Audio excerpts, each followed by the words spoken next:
journal. Bénédicte Kanda.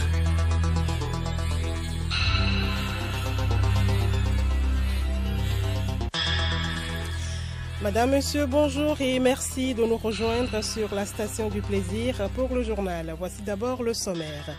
Célébration aujourd'hui 8 mars de la Journée internationale pour les droits de la femme. Au Togo, plusieurs activités sont au programme pour marquer cette journée.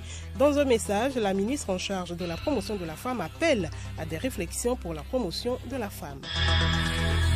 Le comité de pilotage du programme d'urgence de développement communautaire PUDC s'est réuni hier à Lomé.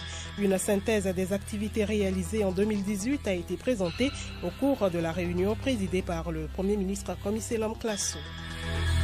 En Algérie, des partis et personnalités de l'opposition réunis hier à Alger appellent à un report de l'élection présidentielle pour préserver la paix sociale.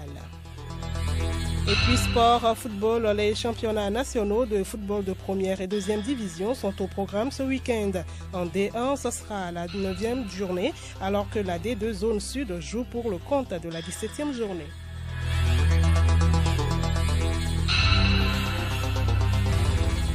Radiolomé.tg. Bienvenue à tous. Le chef du gouvernement Komi Selam Klasso a présidé hier la deuxième réunion du comité de pilotage du programme d'urgence de développement communautaire.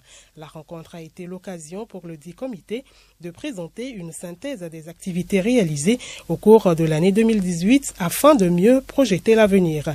Le PUDC vise l'amélioration des conditions de vie des populations vivant dans les zones mal desservies par les infrastructures de base. Martha Arfa, la représentant résident du PNUD au Togo. La première phase du PUDC va s'achever en juin 2019. Mais il faut considérer que c'est un programme pluriannuel et sur plusieurs phases. Cette première phase a beaucoup plus mis l'accent sur l'accès aux infrastructures de base. Il y a des défis. Un des grands défis, c'est comment maintenir déjà ces infrastructures qui existent déjà. L'autre défi maintenant, c'est lié aux autres composantes du programme. Notamment, le programme envisage de développer l'entrepreneuriat rural au niveau des différentes zones. Le programme vise également à doter plus de capacités aux populations locales, aux populations qui sont dans ces zones enclavées, afin qu'elles soient actrices de développement et contribuent à la mise en œuvre du plan national de développement. À quelques mois de la fin de la deuxième phase de ce programme PUDC, le Premier ministre Komi Selam Klasso, président du comité de pilotage, a rappelé le souci du chef de l'État d'un développement partagé pour toutes les populations urbaines et rurales en vue d'un réel changement. Pour le chef du gouvernement, les activités du PUDC se retrouvent dans les 3 axes du programme national de développement PND. Je voudrais saluer ici le représentant résident du PNUD et à travers lui tous ces collaborateurs qui ont travaillé d'arrache-pied pour accompagner le gouvernement dans la mise en œuvre des programmes.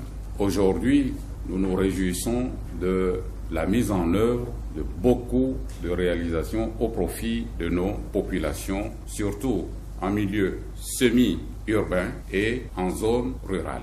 Grande est notre joie et surtout au lendemain du lancement officiel du plan national de développement par le chef de l'État lundi dernier, nous sommes préoccupés par l'amélioration constante des conditions de vie de nos populations. Il peut paraître un peu surprenant quand on parle du PND qui a été lancé officiellement lundi, mais tout ce qui se fait dans le cadre du PUDC depuis se retrouve dans les 3 axes du PND.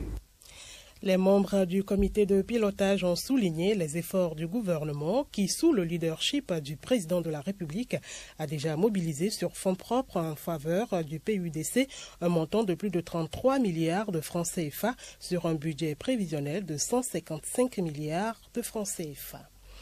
Nous vous l'annoncions en titre, les femmes sont à l'honneur aujourd'hui 8 mars. Plusieurs activités marquent cette journée au Togo. Au Palais des Congrès, plus de 3000 femmes se sont réunies ce matin avec la présidente de l'Assemblée nationale, Tchegan Yawa Dibodi, autour du thème « Inclusion financière des femmes et le développement local ». Théophile Dandako. Les 3000 femmes au Palais des Congrès de Lomé représentent tous les cantons du Togo. Elles sont regroupées au sein de la Fédération des bénéficiaires des services financiers, FEBESEF. En présidant cette célébration, la présidente de l'Assemblée nationale, Mme Tchegan Yawa Dibori, a félicité toutes les femmes du Togo pour leurs efforts en faveur du développement. La belle femme togolaise, oyez,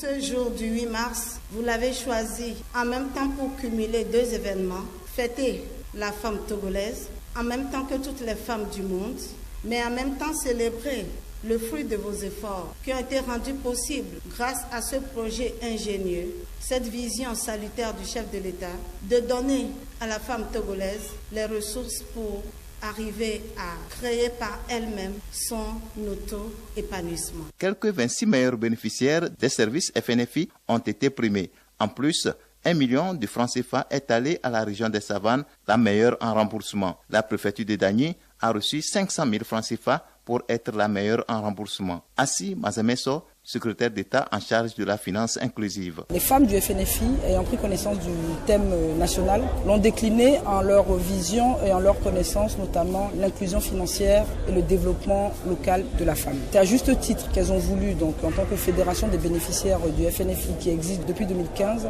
se rassembler venant de tous les cantons de notre pays, témoigner de l'impact de la politique d'inclusion financière et l'impact en termes de développement dans leur localité. Une visite des produits réalisés par les femmes grâce au financement FNFI et des échanges divers ont mis fin à cette manifestation. Les femmes fonctionnaires de la préfecture du Golfe se sont quant à elles réunies ce matin pour causer et débattre des questions relatives à la gente féminine. L'occasion pour ces dames de prendre la mesure du chemin déjà parcouru en ce qui concerne la lutte pour leurs droits et des défis qui restent à relever. Doche Gedebia, chef division affaires administratives et communes à la préfecture du Golfe. Aujourd'hui, je pense que cette lutte continue et le Togo met tout en œuvre pour cet objectif du millénaire. Donc, je crois que cet objectif continue son bonhomme de chemin avec la nomination de la présidente de notre Assemblée nationale. Voilà, à la préfecture du Golfe, nous aussi, nous avons compris que nous devons nous approprier le thème de cette année. Ça nous concerne particulièrement parce que nous sommes une collectivité locale. La raison pour laquelle la mobilisation de cette année est particulière. C'est pour ça que nous nous formons, nous nous apprêtons pour répondre à cela. Cette célébration n'est pas uniquement l'affaire des femmes. Le rôle de la femme dans la société ainsi que sa valeur ont été rappelés par le préfet du Golfe dans son allocution. Bernard Lebénin Diagbavi, secrétaire général de la préfecture du Golfe. À l'endroit des femmes, je dirais qu'elles ne doivent pas être timorées face à n'importe quelle situation. Elles doivent s'affirmer, accepter leurs responsabilités et accepter, oser. C'est d'ailleurs parce que parfois nous n'osons pas que nous pensons que les choses sont difficiles. À l'occasion donc de cette journée, la ministre en charge de la promotion de la femme, Tabinyandi Kolani Yenchare, a dans un message appelé tout un chacun à partager les réflexions qui alimentent cette célébration pour promouvoir davantage la femme. Angèle Untonji. Dans son message, la ministre Tabinyandi Kolani Yenchare a rendu un hommage aux divers acteurs internationaux et nationaux de promotion de la femme ainsi qu'aux partenaires au développement qui s'apprêtent à marquer encore un peu plus l'histoire de l'héroïque lutte émancipatrice des femmes. La thématique retenue au plan international ouvre des perspectives pertinentes concernant l'accès équitable de toutes et de tous à l'utilisation des technologies pour promouvoir l'autonomie des femmes. Toutefois, la tenue des élections locales dans notre pays ont fait converger la volonté du gouvernement togolais à organiser les débats autour du thème Femmes et gouvernance locale. Tabinyandi Kolani Yenchare, ministre en charge de la promotion de la femme. Le Togo, dans sa vision de promotion de l'inclusion humaine dans tous les domaines, entend garantir à l'horizon 2030 la participation entière et effective des femmes et leur accès en toute égalité aux fonctions de direction dans la vie politique, économique et publique. C'est pourquoi le thème Femmes et gouvernance locale a été retenu au plan national au regard des prochaines élections locales dans notre pays. Ce thème cadre non seulement avec l'ODD 5.5, mais s'inscrit aussi parfaitement dans l'axe stratégique 3 du plan national de développement PND 2018-2022, entièrement consacré à la consolidation du développement social et au renforcement des mécanismes d'inclusion. Au Togo, des avancées ont été faites dans plusieurs domaines pour la promotion des femmes et la protection de leurs droits. Pour les consultations à venir, la ministre encourage les femmes à se porter candidates pour concrétiser l'un des axes des objectifs de développement durable. Tsabinandi Kolani Yentiare. Pour le gouvernement, même si les avancées obtenues constituent une source de fierté légitime, le combat mérite d'être poursuivi afin de réduire davantage les écarts qui subsistent encore entre les hommes et les femmes. Sachant que la décentralisation conditionne à la fois le développement local participatif, la lutte contre la pauvreté, le rapprochement des services publics des citoyens et la bonne gouvernance administrative, le gouvernement compte sur l'élection massive des femmes parmi les 1527 conseillers attendus à l'issue des prochaines élections locales. Je voudrais ici encourager vivement les femmes à se porter candidates et à prendre part activement à ces consultations. Pour cela, elles méritent d'être soutenues par leurs proches. La célébration de cette journée contribue aussi à susciter davantage chez les femmes togolaises un engouement à être de véritables actrices de développement dans leur communauté. Angèle, on dit veiller à ce que les femmes et les filles puissent concevoir des politiques, des services et des infrastructures ayant un effet sur notre vie. C'est l'appel du secrétaire général de l'ONU, Antonio Guterres, à l'occasion de la journée du 8 mars. Au Togo, des femmes l'ont compris et elles élèvent la voix pour leur redynamisation dans les actions étatiques. Léontine Atogima. Seule une femme peut vous faire croire en Dieu. Les femmes togolaises battantes, elles se sont toujours intéressées aux affaires de leur pays. Pour exemple, dans les années 60, la ville de Lomé a eu pour maire une femme, Feu Marie Madoé Sivomé. C'est également des femmes, les nanabins, qui ont été les premières à offrir une voiture de commandement au chef de l'État d'antan. Aujourd'hui, les Togolaises se relancent dans cette dynamique et s'organisent mieux pour se mettre en valeur. Madame Héloïse Adjoa Adandogo d'Almeida, présidente de l'association des sages-femmes du Togo. Beaucoup de femmes se mettent ensemble pour promouvoir les valeurs et les droits des femmes, ce qui fait qu'elles commencent à comprendre ce qu'elles doivent faire, ce qui doit leur revenir, leur vision et leur manière de réfléchir concernant elles-mêmes et autour d'elles est en train de s'améliorer. De par le monde, vous savez qu'il y a des mouvements qui prônent la valorisation de la femme. Et nos chefs d'État africains sont en train de rentrer dans cette vision-là. Et j'en veux pour preuve la nomination de la présidente de l'Assemblée nationale au Togo fait que la femme togolaise doit comprendre qu'elle a de la valeur et ce qu'elle a en elle peut se faire partager et valoriser par d'autres personnes si elle-même elle en a conscience. La femme togolaise émerge dans la sphère sociopolitique malgré la discrimination genre. Madame Tiegan Yawa Tigori, présidente de l'Assemblée nationale, invite les femmes à se battre pour arracher leurs droits. Quels que soient les domaines dans lesquels on s'engage, il faut se battre.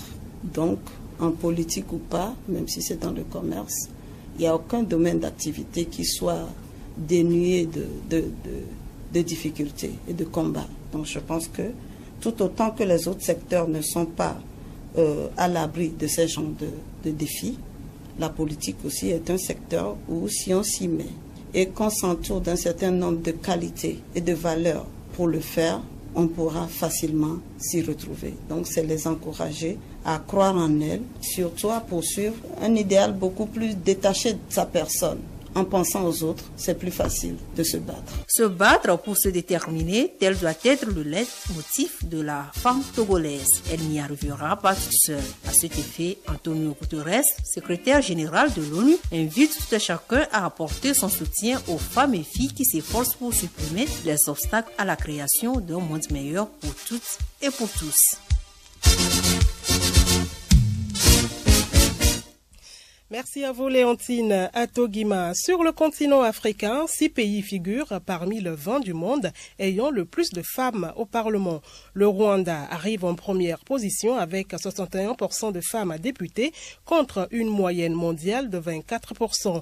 Avec la Namibie, l'Afrique du Sud, le Sénégal, le Mozambique et l'Éthiopie, ce pays marque une longueur d'avance africaine en matière de parité. Marie-Claire Pagnot.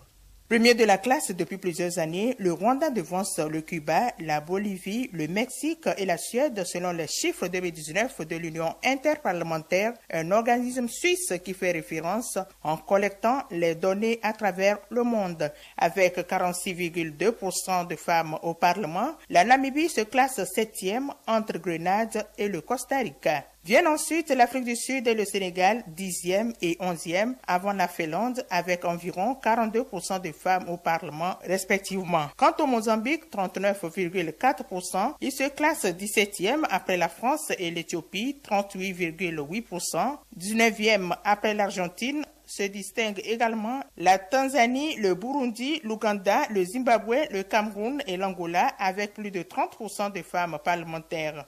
Ces progrès n'ont pas été sans volonté politique forte pour battre en brèche un patriarcat encore vivace. Plusieurs pays affichent aussi en Afrique parmi les plus faibles niveaux de femmes députées au monde. Le Nigeria se classe dernier 5,6% après le Bénin, la Centrafrique, le Mali et le Botswana entre 7% et 9,5%. Parmi les pays d'Afrique ayant inscrit un quota de 30% de femmes au Parlement dans leur constitution figurent l'Ouganda, 34,9% de femmes députées, le Burundi, 36,4%, la Tanzanie, 32,7% et le Sud-Soudan, 28,5%. Le journal Bénédicte Kanda. Actualité en plus bref au Soudan, 2 semaines après l'état d'urgence décrété par le président Omar El-Béchir, de nouvelles manifestations ont eu lieu hier dans la capitale Khartoum. La mobilisation est un peu plus faible, mais des centaines de Soudanais ont tout de même bravé l'interdiction. D'autant plus que la semaine dernière, 8 personnes ont été condamnées à plusieurs années de prison pour participation à ces manifestations désormais interdites.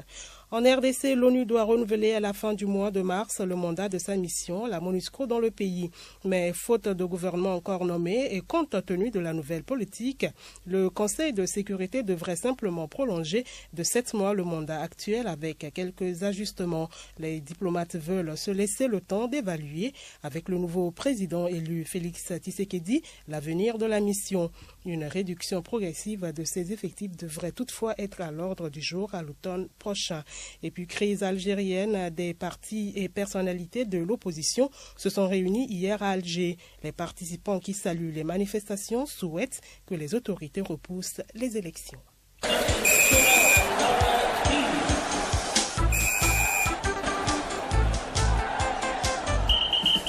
Sport pour terminer, football, championnat national de football de première division. La 19e journée se joue ce dimanche sur toute l'étendue du territoire national. Le leader, le dynamique togolais, reste à Lomé et reçoit sur le terrain de l'état-major Bikenti de Bassar. Henri Ochocho.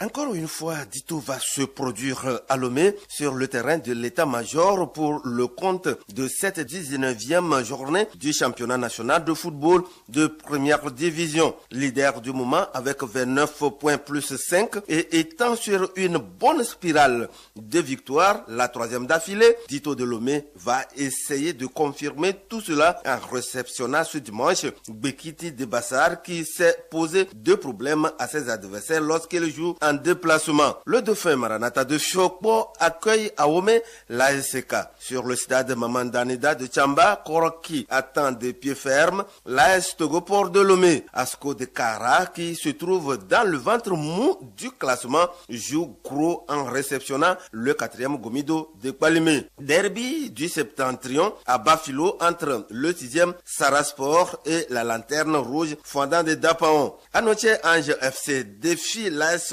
de Lomé. Et enfin, ce Massi de Sekouré se déplace sur le littoral pour affronter au stade de Kota à Aneho, Bolesou des Lacs. Coup d'envoi de tous les matchs 15h, temps universel. Pendant ce temps, la 2e division sera à sa 17e journée dans la zone sud. Ce dimanche, à Kpalimé, Okiti qui joue pour le maintien accueille la Lanterne Rouge, la SNPT de Kpemé. L'on suivra avec intérêt le match choc entre le leader Ifodie d'Atakpame qui se produit en déplacement au stade de Bossime face au 3e à Gaza de Lomé. À Blogamé, entente de Lomé est l'hôte d'espoir de Djevier. Face à face, Arabia Asfosa au stade de la JCA d'Aguanivé. Et enfin, à Thiévier, Kotoko de la Vie croise les crampons avec l'Étoile filante de Lomé. Heure de démarrage des matchs 15h, temps universel. En Europe, hier, on jouait pour le compte des 16e de finale aller des Ligues Europa. Rennes réalise un bon coup en dominant Arsenal sur la marque de 3-1. Chelsea étreint Dynamo de Kiev 3-0. Match nul et vierge de 0 buts partout entre Francfort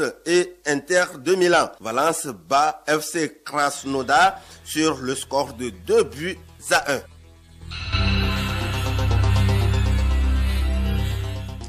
Madame, Monsieur, voilà, c'est la fin de ce journal. Merci de l'aimable attention. Bonne fête à toutes les femmes. Au revoir.